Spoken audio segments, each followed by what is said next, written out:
Hello friends, welcome to law in Telugu video series.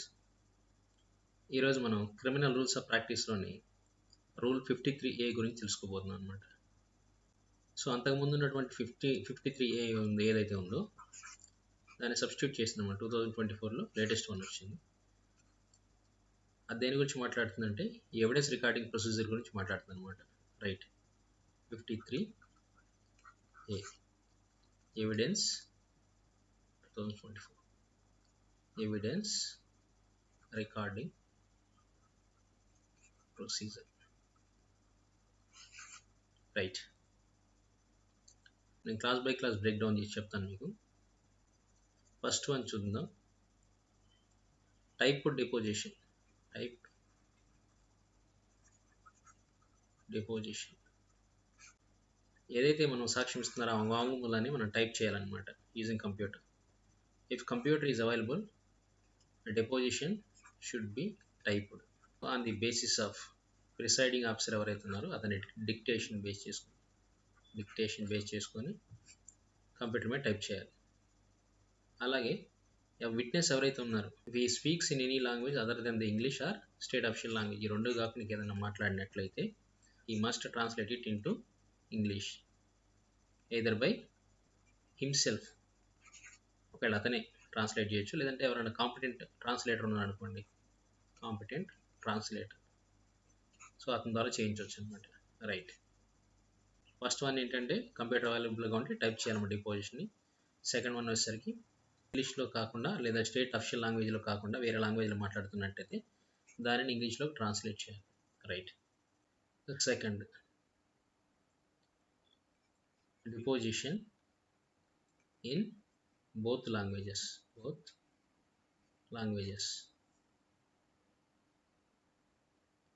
జనరల్గా ఏంటంటే అతను ఇచ్చే వాంగ్మూలం ఏదైతుందో that should be recorded in witness own language, అతని సొంత భాష ఏదైతుందో మాతృభాష దాంట్లో మనం రికార్డ్ చేయాల్సి ఉంటుంది అనమాట.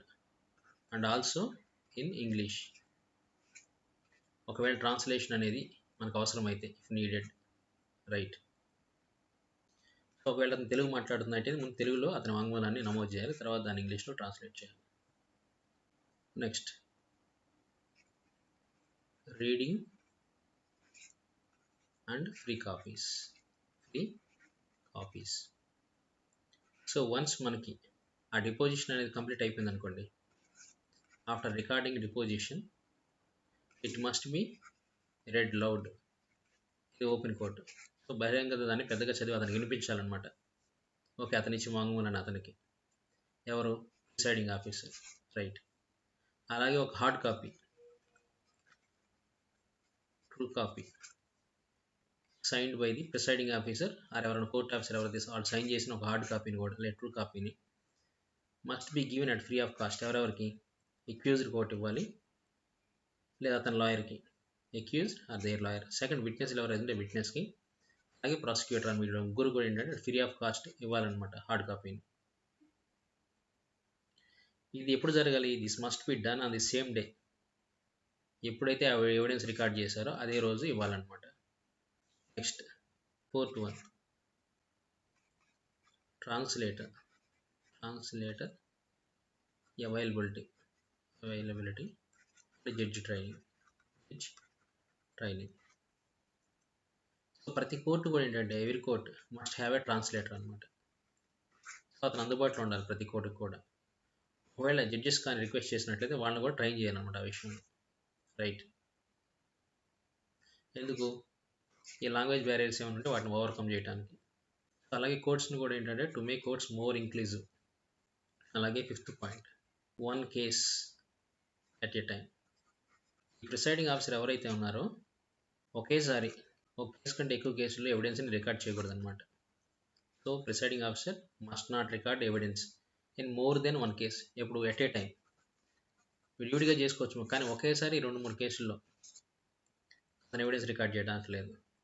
ఎందుకంటే అతని ఫుల్ అటెన్షన్, అది ఒక లైఫ్కి సంబంధించింది కాబట్టి అతని ఫుల్ అటెన్షన్ కూడా ఒక కేసుకి సంబంధించి ఉండాలన్నమాట. సో అది యాక్యురసీ ఉంటుంది, అప్పుడు ఈ ప్రొసీజరల్ కన్ఫ్యూజన్ కూడా ఉంటుంది అనమాట. సో 53 ఇది మాట్లాడుతుంది అనమాట. ఒకసారి మనం బ్రీఫ్గా చూద్దాం. డిపోజిషన్ ఏదైతే ఉందో అది టైప్ చేయబడాలన్నమాట, typed. Right, using computer. Okay, అది కూడా ఇఫ్ పాసిబుల్. సెకండ్, అది ఎవరి విట్నెస్ ఎవరైతే ఉన్నారో అతని ఓన్ లాంగ్వేజ్లో రికార్డ్ చేయబడాలి, తర్వాత ఇంగ్లీష్లోకి ట్రాన్స్లేట్ చేయబడాలన్నమాట. నెక్స్ట్, ఓపెన్ కోర్ట్ ఏదైతుందో ఓపెన్ కోర్టులోనే ఆ డిపోజిషన్ కంప్లీట్ అయిన తర్వాత అతనికి చదివి వినిపించాలన్నమాట. అలాగే ఫ్రీ కాపీస్ కూడా ఇవ్వాలి. ఎవరికి ఇవ్వాలి? విట్నెస్కి ఇవ్వాలి, డెపోనెంట్కి, అతని లాయర్కి కానీ ప్రాసిక్యూషన్కి కానీ ఇవ్వాలి. ఆ రికార్డ్ ఏ రోజు అయితే తీసారో అదే రోజు ఆ కాపీస్ని ఇవ్వాలన్నమాట, to maintain the transparency. Okay, ప్రతి కోర్టులో కూడా ట్రాన్స్లేటర్ అవైలబుల్గా ఉండాలి. వీలుంటే జడ్జెస్ రిక్వెస్ట్ చేస్తే ఇఫ్ నీడెడ్ వాళ్ళని కూడా ట్రైన్ చేయొచ్చు అనమాట. సో అలాగే ఎవిడెన్స్ అనేది ఏంటంటే ఒకసారికి ఒకే కేసులో రికార్డ్ చేయాలన్నమాట, more than one case record చేయడానికి లేదు. No multi tasking by judge. So 53A చెప్తుంది అనమాట.